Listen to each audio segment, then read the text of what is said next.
దేవుని పరిశుద్ధ గ్రంథములో అప్పుడు లోకమందున్న జనులందరూ యెహోవాయే దేవుడనియు ఆయన తప్ప మరి ఏ దేవుడునో లేడనియు తెలుసుకుందురు అని దేవుని యొక్క లేఖనాలు చెప్తున్నా. ఈ 8వ అధ్యాయం, ఈ మొదటి రాజుల 8వ అధ్యాయము మామూలుగా చదివితే పెద్ద ప్రాముఖ్యత ఉన్నట్టుగా కనబడదు. ఏ అధ్యాయమే కాదు, పరిశుద్ధ గ్రంథంలో ఏ అధ్యాయమైనా పైపైన చదివితే, పైపైన వింటే దానిలో ఉన్నటువంటి ప్రాశస్త్యం, దానిలో ఉన్నటువంటి గొప్పతనం మనకు కనబడదు. దీనిలో ఉన్నటువంటి లోతైన మర్మాలు తెలుసుకోవడానికి మనం ప్రయత్నం చేయాలి. ఒక చిన్న వచనంలో ఎన్ని మర్మాలో ఉంటాయి. మర్మాలంటే మనకు అర్థం కావలసినవి, మనకు అర్థం కావలసినవి.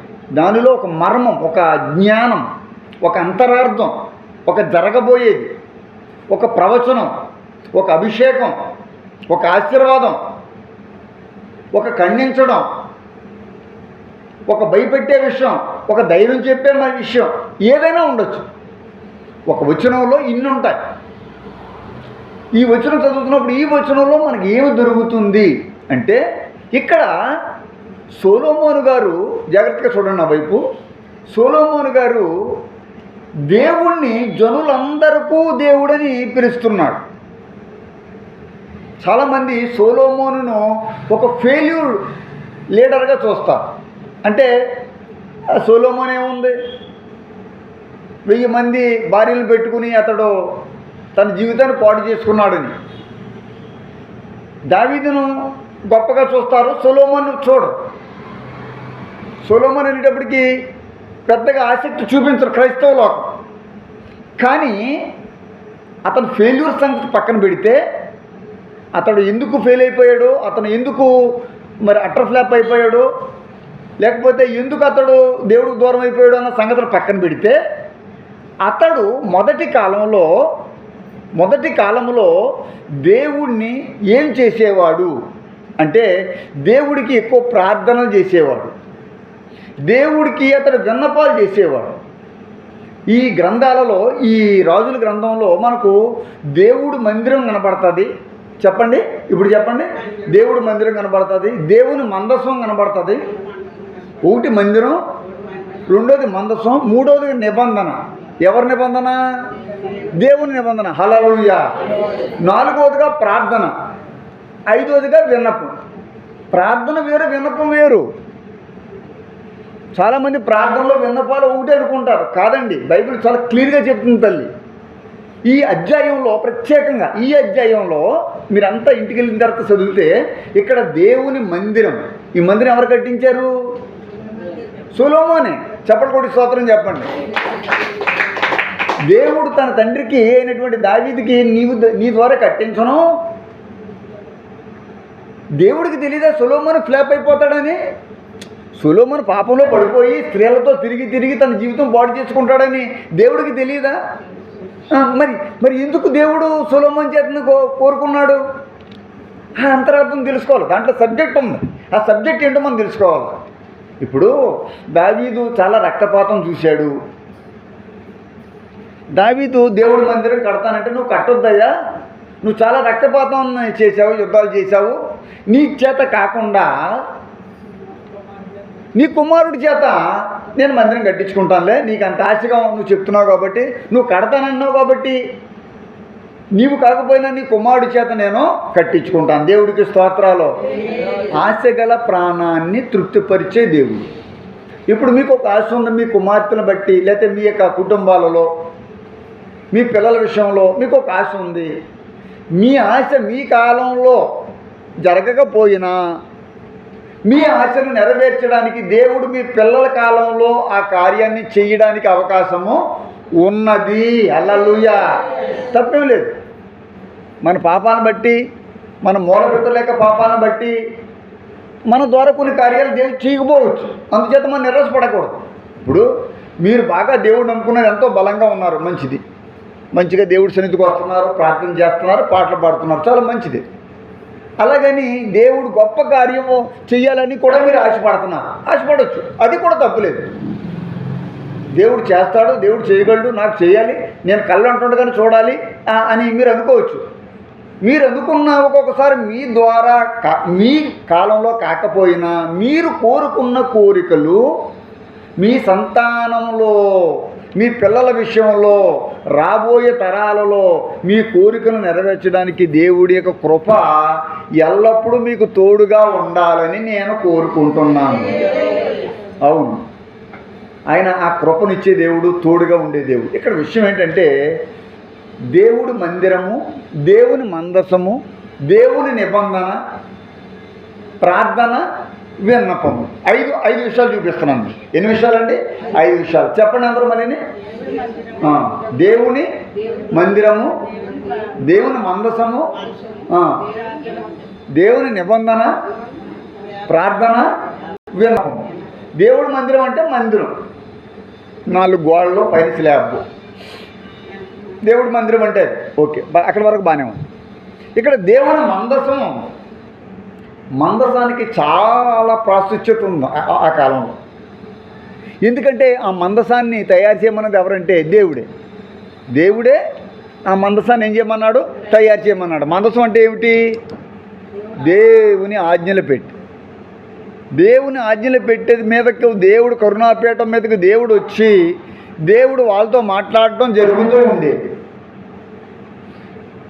పాత నిబంధన గ్రంథ కాలంలో ఈ యొక్క మందసానికి చాలా మరి ప్రాశస్త్యం ఉంది. కానీ కొత్త నిబంధన వచ్చేటప్పటికి ఇక మందసం అనే మాట అసలు ఎక్కడ కూడా ఎక్కువగా అది వాడబడలేదు. దానికి పెద్ద ప్రాశస్త్యతను దేవుడు యేసయ్య చూపించలేదు.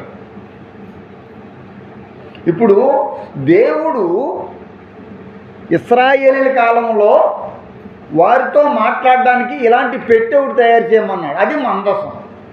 దానిలో ఆయన రాసినటువంటి రాతి పలకలను దేవుడు దాచాడు. దేవుడు ఒక తయారీ విధానం చెప్పాడు. దాని మీదకు నేను వచ్చి మీ విషయంలో మీకు నేను అనేక విషయాలు తెలియజేస్తానని చెప్పాడు. ఇది పాత నిబంధన కాలంతో ముగిసిపోయింది. చాలామందికి ఒక డౌట్ ఉంటుంది, పాత నిబంధన గ్రంథంలో మందసం గురించి ఉంది కదా, మరి కొత్త నిబంధన వచ్చేటప్పటికి మందసం అసలు ప్రాశస్త్యత ఎందుకు లేదు అని అనుకోవచ్చు. అవును, ఇప్పుడు ఆ రోజునైతే దేవుడు ఇశ్రాయేలు మధ్యలోనికి మందసం దగ్గరకు వచ్చేవాడు. కానీ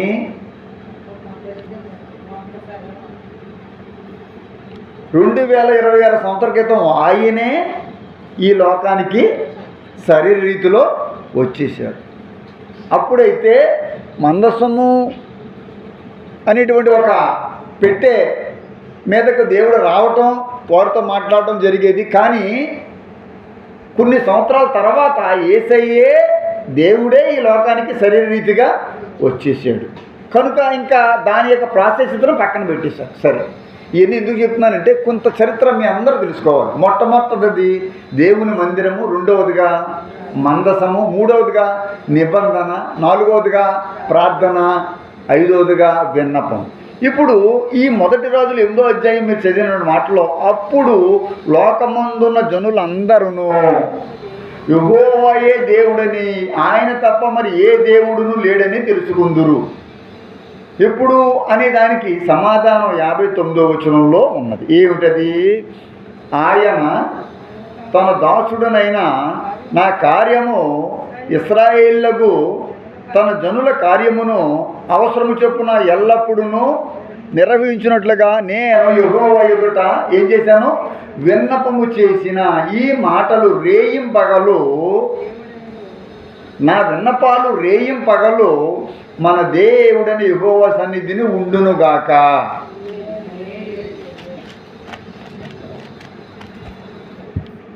సొలొమోను చెప్తున్నటువంటి మాటలు నేను రేయింపగలు దేవుడి సన్నిధిలో ఏం చేస్తాను? విన్నపము చేస్తాను, విన్నవిస్తాను. ఎవరికి? దేవుడికి. ఎక్కడ? దేవుడి మందిరంలో, దేవుడి సన్నిధిలో. నీ సన్నిధిలో నేను ప్రార్థింతును, నా ప్రార్థన నువ్వు ఆలకించమని ఇదే వచనంలో మనం ఇదే అధ్యాయంలో మనం చూస్తూ ఉంటాం. ఇదే పరిశుద్ధ గ్రంథంలో చూస్తూ ఉన్నాం. మనం పాటలు పాడుతూ ఉంటాం. నీ సన్నిధిలో ప్రార్థింతును, నా ప్రార్థన ఆలకించు ప్రభువా. ఇదే అధ్యాయం 8వ అధ్యాయం 28వ వచనంలో ఏముందో చూడండి ఒకసారి. పైకి వెళ్ళి ముందుకెళ్ళి, అయినను యెహోవా నా దేవా, నీ దోషునైన నా ప్రార్థనను నా విన్నపమును అంగీకరించి ఈ దినమున చదవండి.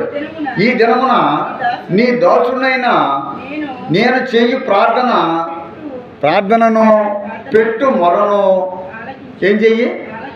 ఇక్కడ ఈ 28వ వచనంలో ఏమొచ్చిందో చూడండి. వాక్యాన్ని చూడాలి, వాక్యాన్ని చదవాలి. ఇక్కడ మనకి ఏం కనబడుతుంది? ప్రార్థన విన్నపం. ప్రార్థన విన్నపం.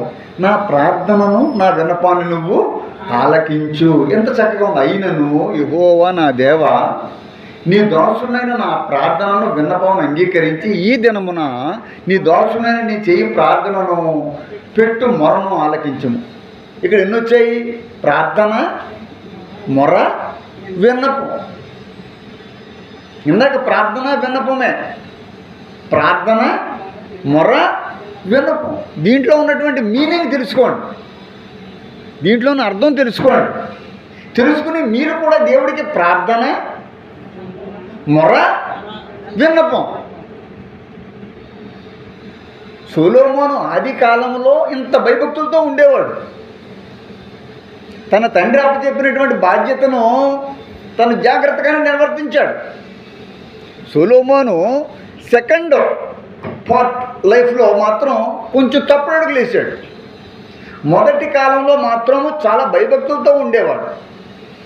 నేను అది ఆ కోణాన్ని కూడా చూపించాలి. కేవలం సొలొమోను ఫెయిల్ అయిపోయినటువంటి వ్యక్తి, అతడు భక్తుడు కాదు అని మనం గబుక్కును మనం ఆ మాట అనకూడదు.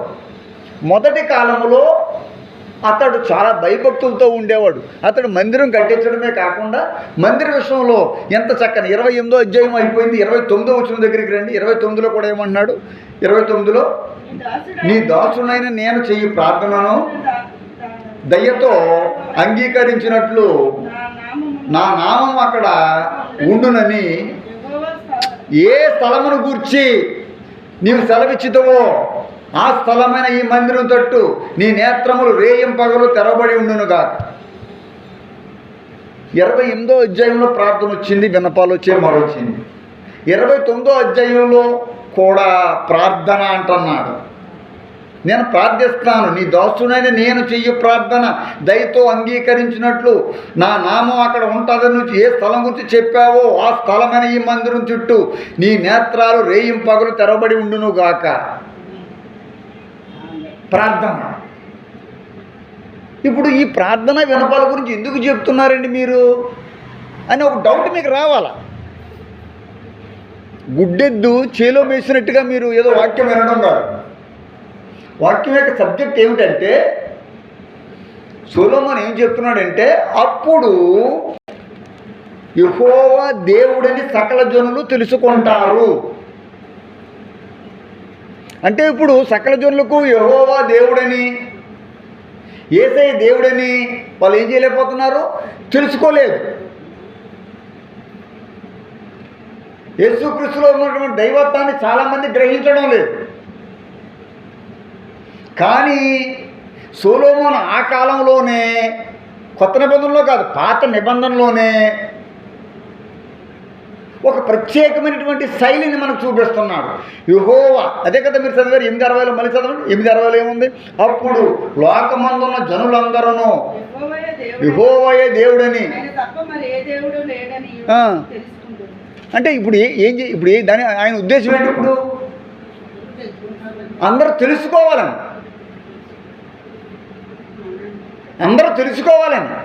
అందరూ తెలుసుకున్నారా? మరి తెలుసుకుందరేముంది ఇక్కడ? తెలుసుకుందరేముందా? లేదమ్మా? ఉందా? ఏముందమ్మా? చదువు, గట్టిగా చదువు.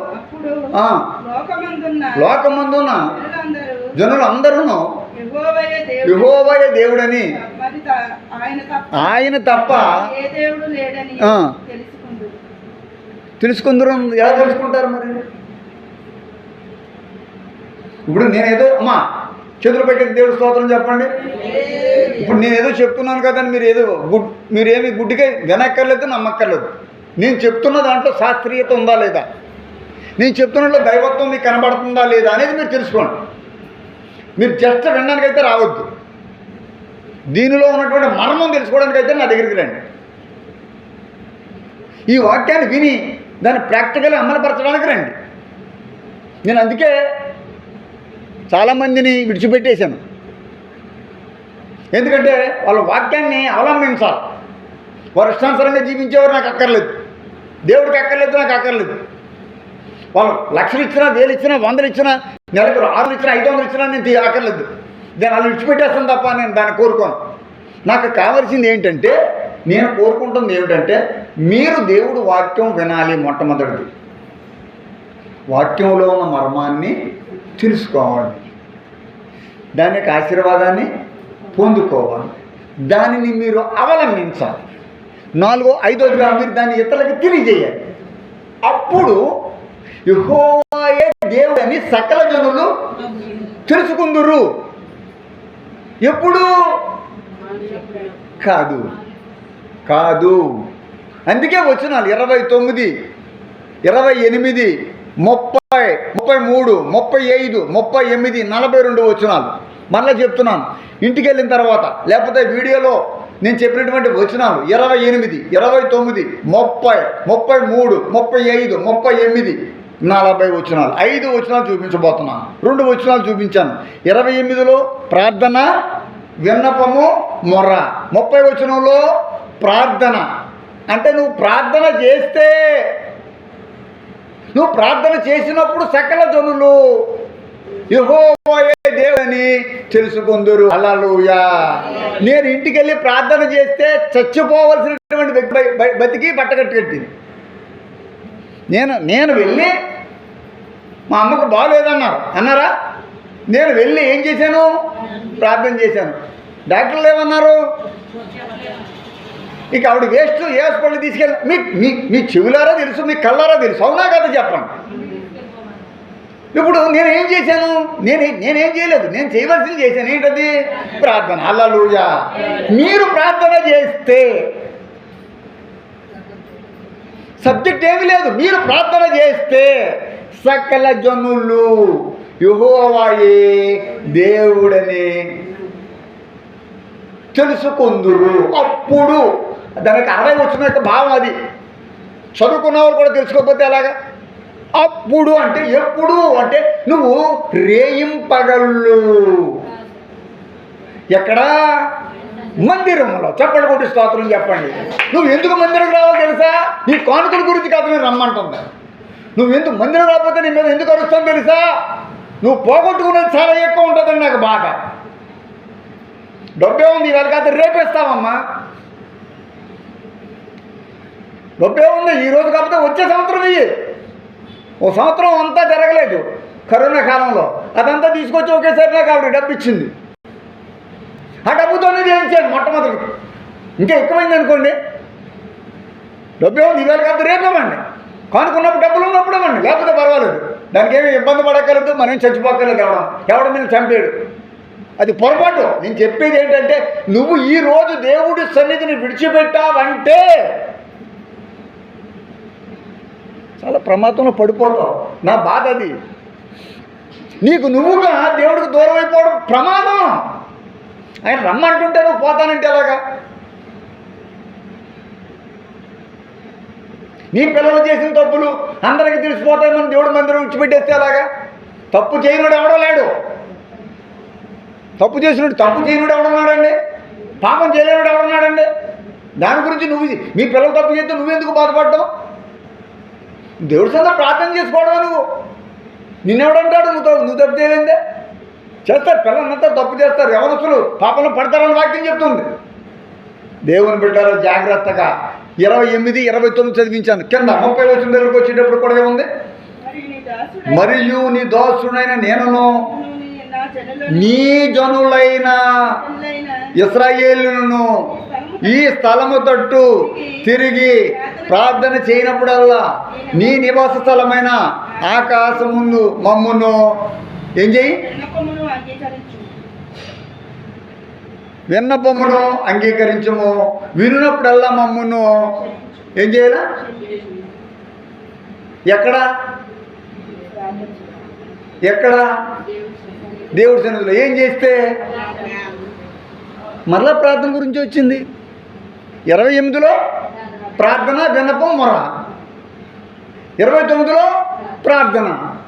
అమ్మా 30వ వచనంలో ప్రార్థన. నువ్వు ప్రార్థన చేస్తే నువ్వు క్షమించబడతావు. చప్పట్లు కొట్టి స్తోత్రం చెప్పండి. దీంట్లో నేను మిమ్మల్ని బాధ పెట్టే విషయం ఏం చెప్తున్నానండి? నేను వచనంలో ఏముందో అదే చెప్తాను తప్ప నేను రెండోది ఏం మాట్లాడనండి. ఇవి కఠినంగా ఉంటాయి. కఠినంగా ఉన్నా దాన్ని మనం జాగ్రత్తగా ముందు వినాలి. దాంట్లో ఉన్నటువంటి పరమార్థం ఏంటో తెలుసుకోవాలా. నువ్వు కఠినతగా మారకూడదు. నీ కఠినత్వం పోగొట్టడానికే. ఒక ఇనుముని ఒక వస్తువుగా మార్చాలంటే దాన్ని ఏం చేస్తారు? చూస్తున్నారు. మీ కళ్ళు ఉన్నాయి, కళ్ళు లేని కబోదుల కింద ఉంటే ఎలాగా? కాల్చాలా. కాల్చిన తర్వాత కాల్చితే కొత్త అయిపోతుందో గొడవలు అయిపోతుందా అండి? దాన్ని ఇనుముతోనే కొట్టాలి. కొడితే అది ఏమవుతుందంటే ఒక షేప్ వస్తుంది, ఒక ఆకారం వస్తుంది. నేను నిన్ను కొట్టగా వాక్యం మన ఆదివారం కూడా వాక్యం చూసాం. ఆయన ఏం చేస్తాడు? కొడతాడు, కోపిస్తాడు. చూపించలేదు నేను? కొడతాడు. ఇది నా సొంత కల్పన ఏమీ ఉండదు. పూర్తిగా దేవుడు మాటలే చెప్తాను. నేను రెండో మాట బయటకు అసలు చెప్పను. ఆయన కొడతాడండి. మనం ఇప్పుడు కొట్టాడు, కోపించి కొట్టాడు. ఇప్పుడు దేవుడి దగ్గరికి మనం, దేవా నన్ను కొట్టావు, నన్ను బాగు చెయ్యి, నన్ను స్వస్థపరచు, నా కుటుంబాన్ని లేవది అని ఆయన సన్నిధిలో మనం వేడుకోవాలి. ఒక మంత్రులు, ముఖ్యమంత్రులు, గవర్నర్స్, ప్రధానమంత్రులు వస్తున్నప్పుడు కొంతమంది బాబు సాయం చేయి అని అరుస్తారు. కొంతమంది ఏం చేస్తారు తెలుసా? తెలివిగా ఒక ఆవిడ ఏం చేసిందట, రోడ్డుకి అడ్డంగా నిలబడిపోయిందంట ఆ జీప్ కింద. అందరూ ఇంకా బాబు ఒకసారి ఆగండి ఆయన ఆగుతలేదంట. ఇలాగా అయితే ఓ పని చేద్దాంలే, ఇంకా ఎలాగ పొయ్యిలో ఉన్నాను, ఇంకా పొయ్యి ఆయన జీప్ కింద పడితే నా కుటుంబాన్ని ఎలాగ అదుకుంటాడో, ఒకవేళ లేదంటే ఆగిపోయి ఏంటమ్మా అంటాడో, అప్పుడు నా సబ్జెక్ట్ అంతా చెప్పేస్తాను. లెటర్ లోపల దాచుకుంది, దీని ఏమంటారు అక్కడ పెట్టేసుకుంది, బాగానే ఉంది. ఆయన తల పడిపోగానే ఆపండి అన్నాడంట. ఆయన ఏంటమ్మా అన్నాడంట. అయ్యగారు నేను లేగనంటుందంట. లేకమ్మా నీ మర్ర ఏంటి, నీ విన్నపం ఏంటి చెబితే కదా నాకు తెలుస్తుంది. దేవుడికి స్తోత్రాలు. నువ్వు అలా పడిపోతే నాకేం తెలుస్తుంది? నువ్వు లేచి నీ సబ్జెక్ట్ ఏంటి, నీ సమస్య ఏంటి, నువ్వు ఎందుకు పడ్డా, నేనేం చేయగలను నీకు? హల్లెలూయా. నేను నీకేం చేయగలను? What can I do for you? పగలు రేయి కను పాప వల్లే కాచిన దేవా నీకే స్తోత్రము, కాచిన దేవా కాపాడిన దేవా, దేవుడికి స్తోత్రం. పగలు రేయి కాచే దేవుడు కాబట్టి ఇక్కడ మాటలు ఉన్నాయి. ఇందాక విన్నారు కదా, పగలు రేయి దివారాత్రులు సొలొమోను అంటున్నాడు, నేను దేవుడికి ఏం పెట్టుకుంటాను? మొర పెట్టుకుంటాను. అప్పుడు యెహోవా, చెప్పండి, అప్పుడు యెహోవా సకల జనులకు దేవుడని జనులందరూ తెలుసుకుంటారు. ఇక్కడ మీరు ఏంటంటే ఈవేళ మీకు దేవుడిచ్చినటువంటి లక్ష్యం ఏంటో తెలుసా? సకల జనులు యెహోవా దేవుడని, సకల జనులు యేసుక్రీస్తు దేవుడని తెలుసుకోవాలి. నేనేం చేయగలనండి? నేను చదువులేని దాన్ని. మీరు చెప్పేది కూడా నాకు నోటి మాంద్యం ఉందండి. మీరు వాక్యం చదవమంటేనే గడగడ భయం వేసేసి సరిగ్గా చదవలేకపోతున్నానండి. మీరు చెప్పేది నాకు అంత జ్ఞానం లేదండి బాబు, నేను బలహీనరాలండి బాబు. ఇవన్నీ సత్యమే, నేను ఒప్పుకుంటాను. కానీ ఒకటి మాత్రం మర్చిపోవద్దు, దేవుడు మనకు శక్తినిచ్చే దేవుడు. దేవుడు సమకూర్చే దేవుడు.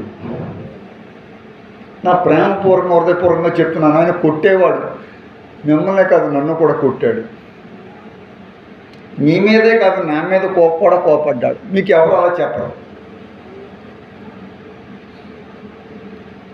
కోపడ్డాడు కాబట్టి నేను ఇంకా ఇక్కడ ఉన్నాను, కొట్టాడు కాబట్టి ఇక్కడ ఉన్నాను.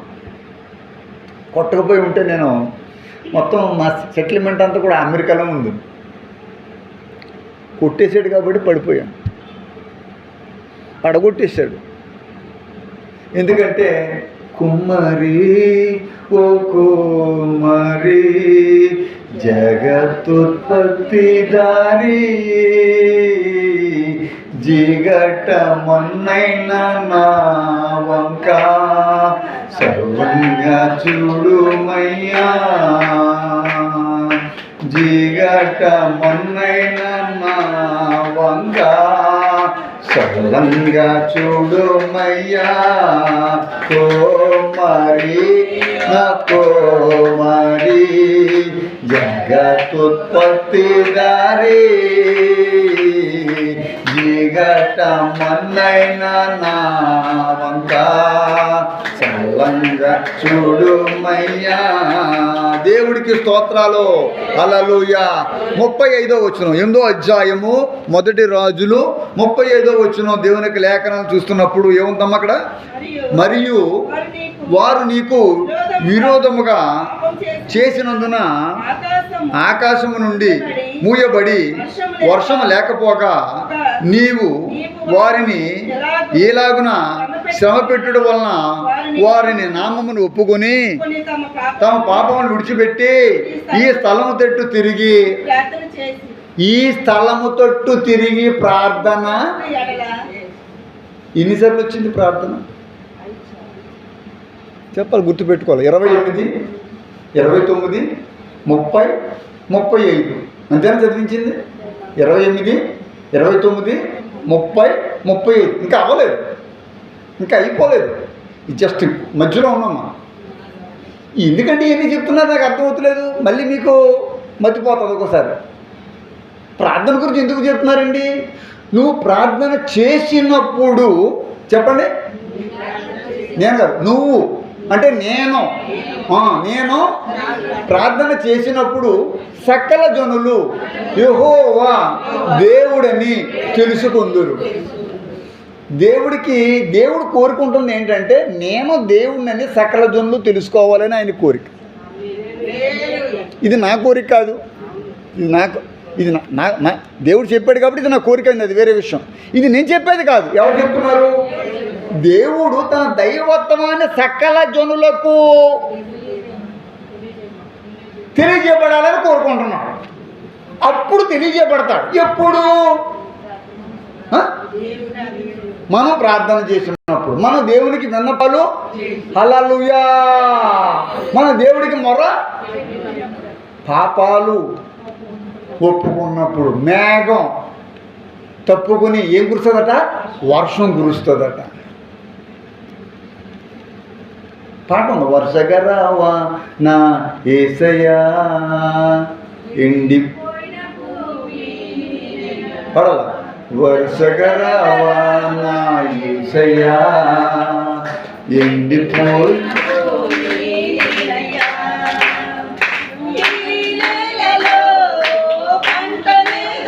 ఇటమ్మా ఈ నేలలో పంట లేదయా.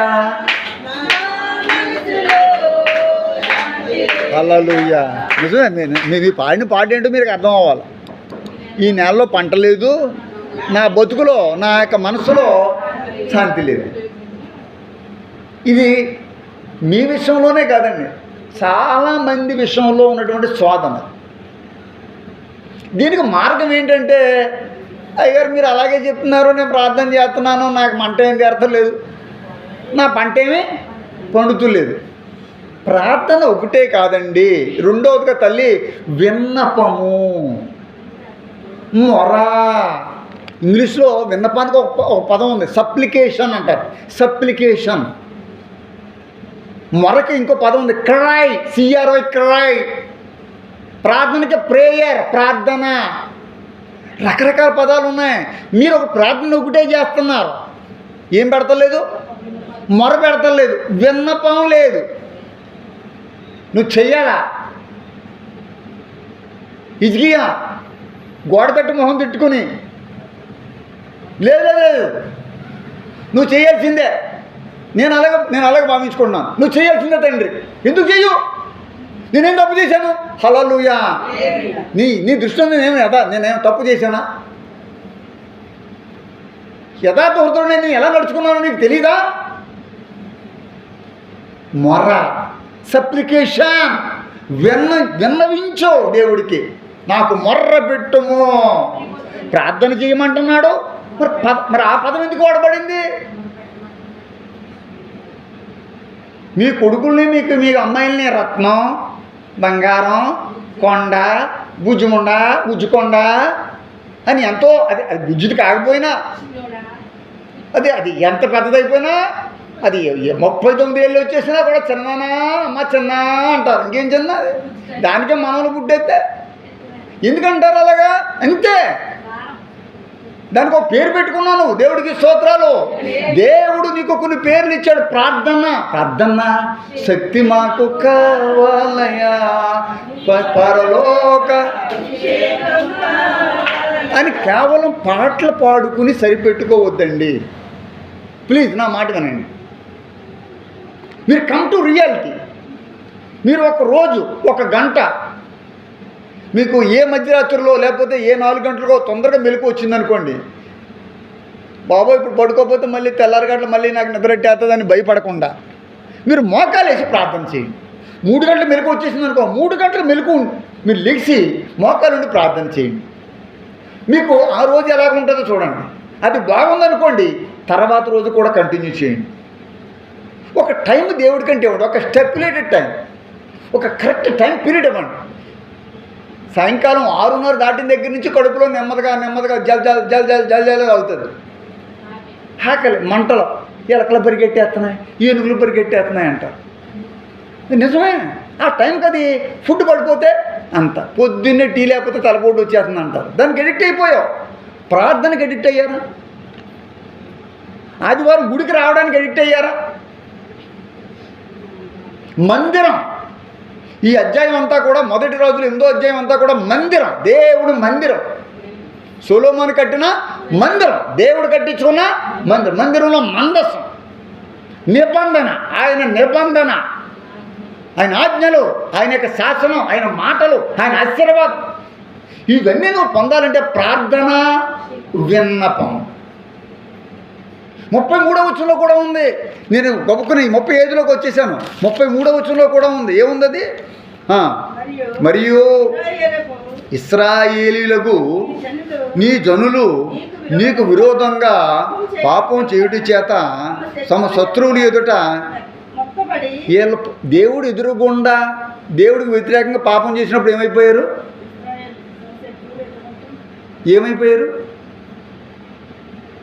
ఏం చదివామమ్మా?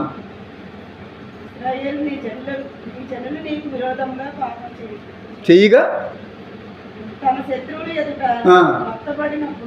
ఏమైనప్పుడు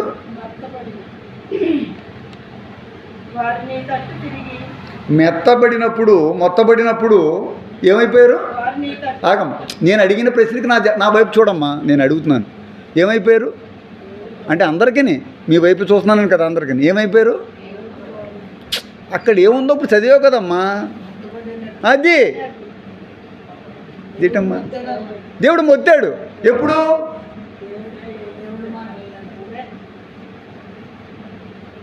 మీకు బ్రెయిన్ పని చేయాలి. అక్కడ బ్రెయిన్ పని చేయాలి. అది మరి ఎందుకు చదివిస్తున్నాను అనుకుంటున్నారు? తల్లి?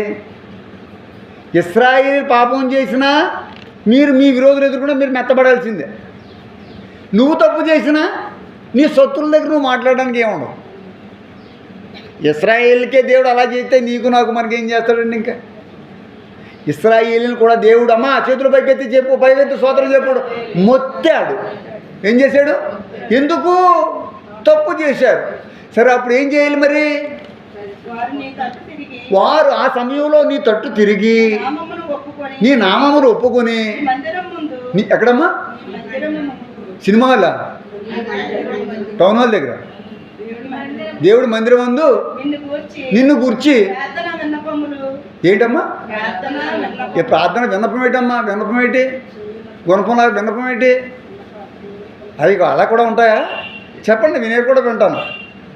మీరు దేవుడి మందిరం దగ్గరకు వచ్చి దేవుడి వైపు తిరిగి ఏం చేయాలట? ప్రార్థన. ఎన్నిసార్లు వచ్చింది? 28, 29. నా అమ్మ బైబిల్ తిరగలేదు, నేను చెప్తున్నాను. 28, 29, 30, 33, 35, 34 కాదు, 35. అంతేనమ్మా? ఎన్నిసార్లు వచ్చిందమ్మా? అయిపోయింది అనుకున్నారా? మిమ్మల్ని విడిచిపెట్టినప్పుడే 38లో కూడా రండి ఒకసారి. ఎప్పుడు దేవుడు సకల జనులకు తెలుస్తుంది అనేది మీరు తెలుసుకోండి. ఏమున్నదమ్మా? చదవమ్మా. ఇశ్రాయేలీలకు అమ్మా, ఇశ్రాయేలీలకు నీ జనులలో ప్రతి మనిషి తన మనోవ్యాధిని తెలుసుకున్నాను కదా. ఒక్కడైనను జనులందరైనను ఈ మందిరం తట్టు ఏం చెప్పాలా? ఇంట్లో చేతులు చాపి కాలు చాపి పడుకోవడం కాదు. ఏం చేయాలట? తమ చేతులు చాపి ప్రార్థనా విన్నపములు చేసిన ఎడల. మీరు ప్రార్థన చేస్తే ప్రతి మనిషి యొక్క హృదయము నువ్వు ఎరుగుదు గనుక నీవు ఆకాశమును నీ నివాస స్థలమందు విని క్షమించి దయచేసి ఎవరి ప్రవర్తన బట్టి వారికి ప్రతిఫలం ఇచ్చి. హల్లెలూయా. ఇక్కడ కూడా ప్రార్థన ఏంటి? ప్రార్థన విన్నపాలు. సరే అక్కడ చూడండి, ఒకసారి చూడండి సబ్జెక్ట్. 38వ వచనం. ప్రార్థన విన్నపాలు ఎన్నిసార్లు వచ్చాయి? మీరు ప్రార్థన విన్నపాలు చేసినప్పుడు సకల జనులకు దేవుడు యెహోవా దేవుడని తెలుసుకుంటారు. నువ్వు చేస్తే ఎలా తెలుసుకుంటారు? ఎలా తెలుసుకుంటారు? నువ్వు ప్రార్థన విన్నపం చేస్తే దేవుడు తన కార్యం చేయడం ప్రారంభిస్తాడు. నేను వెళ్ళి ప్రార్థన చేశాను, దేవుడు ఏం చేశాడు? కార్యం చేశాడు. అంటే నాకు నేను బూస్టింగ్ ఇచ్చుకోవడానికి కాదండి, మీకు ఉదాహరణకు మాత్రమే చెప్తున్నాను. చెప్పవలసిన ఎన్నో ఉంటాయి, అన్నీ చెప్పలేము, మాటికి చెప్పలేము. మనం చేయవలసింది ప్రార్థన. చేతుల పైకైతే హల్లెలూయా గట్టిగా చెప్పండి. హల్లెలూయా. మనం చేయవలసిన తల్లి ప్రార్థన విన్నపం. మొరపెట్టుకోవాలి. ఆ జీపు కింద పడిపోయి అయ్యగారు నువ్వు ఈ పని చేయకపోతే నేను చచ్చిపోతాను అనగానే అక్కడికక్కడే పిఏ గారిని పిలిచి మంత్రి గారు ఆవిడకి కావాల్సిన సహాయం. ఈవెన్ చంద్రబాబు నాయుడు గారు విషయంలో కూడా ఇలాగే ఒక ఆవిడ పాపము ఆ జీపు గడ్డుపడి అడిగినప్పుడు ఆయన వెంటనే ఆ సెక్యూరిటీ వాళ్ళు గెంటేస్తుంటే ఆపండి అని ఆయన ఆపి ఆ వ్యక్తి యొక్క పిటిషన్ తీసుకుని ఆయన వెంటనే అక్కడికక్కడే పని జరిగించేటట్టుగా కలెక్టర్ గారితో మాట్లాడటం జరిగింది. మొరకు వినపానికి అంత గొప్ప మహత్యం ఉంటుంది. ఇక కాంట్బట్ పొజిషన్లో కాదు, ఎప్పుడు ఇన్ ఎవ్రీ పొజిషన్లో, ప్రతి సమయంలో, సమయం అనక అసమయం అనక, కష్టకాలంలోనే ప్రార్థన చేయడం కాదండి, కష్టం రాకుండా ప్రార్థన చేయాలి. హల్లెలూయా. ఇది విశ్వాసకుండ లక్షణం. ఎందుకంటే విశ్వాసి రేపు జరగబోయేది ముందుగా పసికట్టాలి. పాము ఏం చేస్తుంది?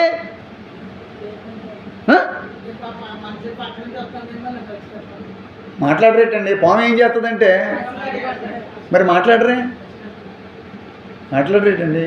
పాము పసికడతాం. వాక్యం ఏం చెప్తుంది? పాము వలే మీకు ఆ వివేకం లేనట్టు ఉన్నది. పాము వలే ఎక్కడున్నారు మీరు వివేకంగా? పాములో ఉన్నారు. విషంలో నిలువెల్ల గోరపు విషమేనయ్యా మనిషిగా. అది కరెక్టే, అది వేరే విషయం. మనమందరం, నేను కూడా. కానీ ఇక్కడ దేవునికి వాక్యం పాము ఎందుకు చూపించిందంటే పాముకున్న వివేకం నీకు కావాలి, పావురానుకున్న పరిశుద్ధత నిష్కపటత కావాలి. అది లేదు, ఇది లేదు. పాము వల్ల వివేకం లేదు, పాము వల్ల విషం ఉంది. మీకని కాదు, మనుషులకి. ఇప్పుడు సకల జనుల ఎదుట దేవుని ప్రత్యక్షత కనబడాలి. ఈవేళ దేవుడు మీకు ఇచ్చిన ప్రాజెక్ట్ ఏంటంటే మీ లైఫ్ లాంగ్ ప్రాజెక్ట్. ఇది వన్ డే వాక్యం వినేసి వెళ్ళిపోవడం కాదు. ఇది ఒక రోజుకి సంబంధించిన వాక్యం కాదు. ఇది జీవితకాలము మీరు భద్రపరుచుకుని పాటించవలసిన ఒక ప్రాజెక్ట్ వర్క్. అంటే దేవుడిని మనం ఇతరులకు తెలియజేయాలి. ఎలాగా? అంటే ప్రార్థన ద్వారా. సింపుల్. నువ్వు మైక్ పట్టుకుని ఎక్కడ అరవక్కర్లేదు, బైబిల్ పట్టుకుని గెంతులు వేయక్కర్లేదు, లేదంటే నువ్వు ఏవేవో చేయక్కర్లేదు, ఒక్కటే చెయ్యి. ఏంటది? ప్రార్థన. రెండోదిగా విన్నపం. మూడోదిగా మొర్ర. చెప్పు నోరు పేరు. ప్రార్థన, విన్నపం, మళ్ళీ 3 నిమిషాలు అడిగిన తర్వాత గుణపం, పార, బకెట్టు, జగ్గు, నీళ్ళు, కడుగు. ప్రార్థన, విన్నపము, మొర్ర. మళ్ళీ చెప్పండి. ప్రార్థన, విన్నపం, మొర్ర, గుణపం, పార, గమేల. దేవుడికి స్తోత్రం. ఇవన్నీ పక్కన పెట్టేయండి. ఇవన్నీ ఉంటాయి. ప్రార్థన ఎల్లప్పుడూ మీరు చేసుకోవచ్చు. ప్రార్థన సింపుల్గా మీకు ప్రార్థన, ప్రత్యేకమైన ప్రార్థన ఉంటుంది, ఎల్లప్పుడూ చేసుకునే ప్రార్థన ఉంటుంది. ఏ ప్రార్థన అయినా మంచిదే, ఏ ప్రార్థన అయినా మంచిదే. స్పెషల్గా చేస్తే మరీ మంచిది. స్పెషల్గా దేవుడు వింటాడు. మామూలుగా ఎల్లప్పుడూ ప్రార్థన చేసుకోవడం మంచిదే. ఎప్పుడు అంట్లు తోముకుంటూ, లేదా బట్టలు తుక్కుంటూ, లేదా రోడ్డు మీద నడుచుకుంటూ, లేదా భోజనం చేస్తూ దేవానికి వందనాలు, అయితే ప్రార్థనే. కానీ స్పెషల్గా 7:30 నుంచి 8 గంటల వరకు ప్రార్థన, లేదా 11:30 నుంచి 12 గంటల వరకు ప్రార్థన, లేదా 1 గంట నుంచి 2 గంటల వరకు ప్రార్థన. ఒక స్టెప్యులేటివ్ పీరియడ్ పెట్టుకోవాలి. మీకంటూ మీకు స్టాండర్డ్ ఏంటంటే ఒక గూడు ఉంటుంది అందరికీ. ఆ గూట్లో అన్నీ పెట్టుకుంటారు. డబ్బులు ఉన్నాయనుకో గబుక్కుని డబ్బులు తీసి గూట్లో పెట్టుకుంటారు. బంగారపు ఏమైనా భరించి ఫంక్షన్కి వెళ్ళారనుకో గబుక్కుని తీసుకుని గూట్లో పెట్టుకుంటారు. అవునా కదండి? ప్రతిదానికి ఒక వస్తువుకి ఒక స్థలం పెట్టుకుంటారు. ప్రతిదీ గబుక్కుని తీసి అక్కడ పెట్టుకుంటూ ఉంటారు. బట్టలు ఆరేసుకోవడానికి ఒక దండి ఉంటుంది, దండి మీద ఆరేసుకుంటారు. బాగానే. ఇప్పుడు మీకంటూ ఒక స్టెప్యులేటెడ్ టైం ఉండాలి ప్రార్థన. మీకు దేవుడు జీవగ్రంథంలో మీ ప్రార్థన సమయాన్ని ఆయన రాసుకోవాలి. ఈవిడ ప్రార్థన సమయం 8 గంటల నుంచి 9 గంటల వరకు, ఈటీవీ 7:30 నుంచి 8, జెమిని టీవీ 8 నుంచి 8:30, సినిమా 9 నుంచి 12 గంటల వరకు అని దేవుడు రాసాడనుకో, జీవగ్రంథంలో నీ పేరు తుడిసిపోతుంది. అలా రాసుకోకూడదు. ఈవిడ సమయం 8 నుంచి 9, మధ్యాహ్నం 3 నుంచి 4. నీకు స్టెప్యులేటెడ్ పీరియడ్. మీలో ఎంతమంది నేను కరెక్ట్గా ఈ టైంకి ప్రార్థన చేస్తాను అని మీరు చెప్పగలరు? చెయ్యి గుండె మీద చేసుకుని ఒక చెయ్యి మీరు పైకెత్తి చెప్పగలరు? మీరు ప్రత్యేకమైన ఒక టైమింగ్ నేను మెయింటైన్ చేస్తున్నానండి, ఆ టైమింగ్ ఇదని మీరు ఎంతమంది చెప్పగలరు? చెప్పండి. మీ టైమింగ్ ఏంటి చెప్పండి. ఓకే ఓకే ఓకే అలా కాకుండా ఒక టైం, ఒక అలారము, ప్రత్యేకంగా టైం అనమాట. నేను ఎందుకు చెప్తున్నాను అంటే మీ మంచి గురించి చెప్తున్నాను. సరే, మీకు అలారాలు ఎన్ని గొడవ తెలియదు అనుకోండి, తెలియపోతే పోనీ తెల్లారగట్టు లెగ్గానే ఒక అరగంట సేపు, ఒక 40 నిమిషాలు మోకరించగలిగితే మోకరించడం, లేకపోతే బాసిమట్టి వేసుకుని బాసిమట్టడం, లేకపోతే ఏదైనా గోడ కానుకుని మీకున్నటువంటి ఆరోగ్య పరిస్థితులను బట్టి మీరు కనిపెట్టి ప్రార్థన చేయండి. నేను చెప్తున్నాను, ఈ రోజు నుంచి మీరు ఖచ్చితంగా, ఈ రోజు నుంచి ఇవాళ ఏ వారం? మంగళవారం అని కాదు, ఒక 7 రోజులు మీరు కనిపెట్టి ప్రార్థన చేయండి. సరిగ్గా మళ్ళీ మంగళవారం మీరు ఈరోజు ఇక్కడికి రండి. మీకు ఏదైనా మెరక్కలు జరిగిందో లేదో మీరు వచ్చి ఇక్కడ నాకు చెప్తారు. ఒక అద్భుతం మీరు చూస్తారు. 1 వీక్. ఇప్పుడు నేను కానుకలు బియ్యమేయమ్మా లేకపోతే ఇంకోటి ఏమ్మా అని అడిగితే పోనీ పొరపాటు అనుకున్నాం. మిమ్మల్ని ప్రార్థన చేయమని కదా నేను అడుగుతున్నాను. అది ఎక్కడ? పోనీ గుడికి కాదు కదా, ఎక్కడ? మీ ఇంట్లోనే. ఏం చేయాలా? ఏంటి? ఎప్పుడు? ఒక టైం, ఒక పర్టికులర్ టైం మీకు కుదిరిన టైంలో పెట్టుకోండి. మీకు ఏ టైం కుదిరితే ఆ టైం పెట్టుకోండి. కానీ ఒక 7 రోజుల నుంచి పక్కాగా ఈ రోజు నుంచి మొదలు పెట్టండి. మీరు రాసుకోండి. ఈ విధంగా సొలొమోను సిస్టమ్ అంతా మార్చేశాడు. సిస్టమ్ గురించి చెప్తున్నాడు. అప్పుడు సకల జనులు, మీ ఇంట్లో వాళ్ళు కాదు, ఈ వీధిలో వాళ్ళు కాదు, కేవలం సకల జనులకు. ఏమండి, మనం సకల ప్రాణులు యెహోవాను స్తుతించుడి, సకల దేశములారా. దావీదు అంటున్నాడు, యెహోవాను సకల దేశములారా. ఈ దేవుడు సకల జనులకు దేవుడండి. మాలమాదిగలకి, లేకపోతే బలహీన వర్గాలకి, లేకపోతే ఏదో రోగస్తులకి మాత్రమే కాదండి. సకల జనులకు దేవుడు అని మనం తెలపాలి. ఎలా తెలుపుతాం? నువ్వు ప్రార్థన చేయి, నీ ద్వారా కొంతమందికి తెలుస్తుంది, నీ పక్కవాడి ద్వారా కొంతమందికి తెలుస్తుంది. అలా సకల జనులకు. దానియేలుని సింహాల బోన్లో వేసేస్తే దానియేలు చచ్చిపోయాడు అనుకుంటున్నాడు రాజు. దానియేలు నువ్వు జీవించున్నావా అన్నప్పుడు రాజు చిరంజీవిని కాక నేను బతికే ఉన్నాను అని అంటున్నాడు. అప్పుడు రాజుగారు యొక్క మనస్సు పూర్తిగా మారిపోయింది. దానియేలు వర్షిప్ చేస్తున్న దేవుడు సకల జనులకు దేవుడు. హల్లెలూయా. దానియేలు పూజిస్తున్న దేవుడు సకల దేశాలకి దేవుడే. ఒక వ్యక్తి యొక్క తగ్గింపు అణిగినటువంటి విధానం, లేకపోతే ప్రార్థన విశ్వాస జీవితాన్ని బట్టి సకల జనులకు అతడు మళ్ళీ ఒక తాకీదు రావడం, అందరూ ఇక ఈ దేవుణ్ణే పూజించాలని రాయడం ఒక గొప్ప వండర్. దేవుడికి స్తోత్రం. దేవుడు వండర్స్ చేస్తాడు. హల్లెలూయా. దేవుడు వండర్స్ చేస్తాడు. దానియేలు అని మనం దానియేలు గురించే కాదు, మనం పాట పాడుతాం. దానియేలును సింహపు బోనులో కాపాడినది నీవే కదా, జల ప్రళయములో. మనకు నేను ఆపేది మీరు ఆపేలేంటి? మీరు పాడకూడదా? మీరు పాడితే నేను కొట్టేస్తాను బెత్తమెట్టి.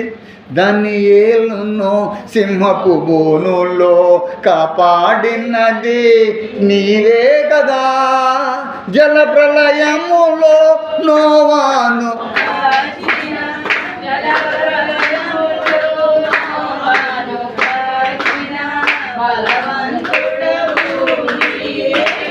ఎవరు?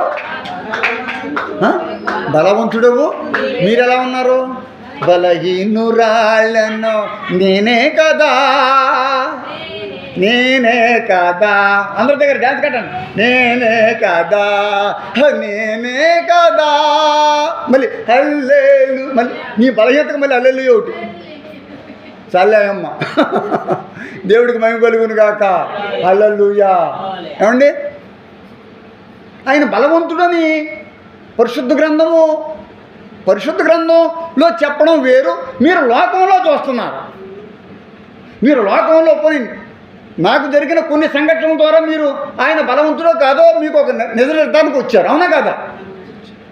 ఇప్పుడు ఈ బలాన్ని మనం తప్పనిసరిగా ఏం చేయాలా? పొందాలి అంటే నువ్వు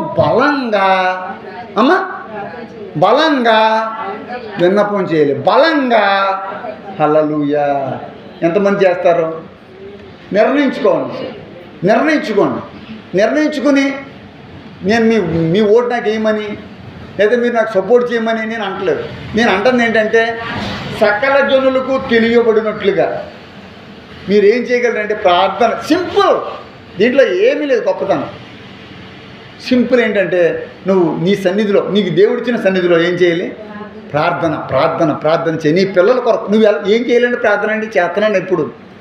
పిల్లల గురించి, కుటుంబ సభ్యులందరి కొరకు, వారికి ఉన్న శోధనల గురించి మీరు ఏం చెప్పాలో చెప్తాను.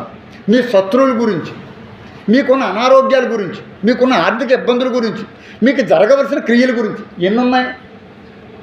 చేంతాడు ఉన్నంత 38 మీటర్లు వస్తుంది తాడు. మనం చెప్పుకుంటూ వెళ్తే దాన్ని మీరేం చేస్తున్నారు? ప్రార్థన, స్తుతి స్తోత్రం, హల్లెలూయా హల్లెలూయా హల్లెలూయా హల్లెలూయా. యేసు రక్తం చేయి. ప్రార్థన ఇదే. చాలామంది ప్రార్థన ఇదే. ఇంక రెండో పదమే ఉండదు. దేవుణ్ణి స్తుతించు, దేవుడి దగ్గర పశ్చాత్తాపడు, దేవుని ఆశీర్వాదం అడుగు. ప్రార్థనలో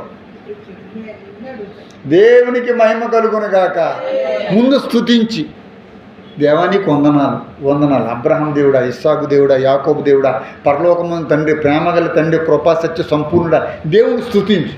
రెండవదిగా, దేవా నేను పాపిని. ఏంటమ్మా? నేను పాపిని, నా పాపాలు క్షమించాను. నువ్వు దినం ప్రార్థన చెయ్యి. నేను పాపిని, నా పాపాలు క్షమించు. నేను రోగిని, నన్ను ముట్టి స్వస్థపరచు. నేను బలహీనుని బలపరచు. తర్వాత నీ సబ్జెక్టులోకి వెళ్ళిపో. నీ కుటుంబం గురించి ప్రార్థన, వీధి గురించి ప్రార్థన చేయి, ఊరి గురించి, దేశం గురించి ప్రార్థన చేయి, ప్రధానుల గురించి ప్రార్థన చేయి, ప్రపంచం అంతటి గురించి ప్రార్థన చేయి. దేవుడు తన పరిశుద్ధ వాక్యం మన ఇంట్లో దీవించాల్సి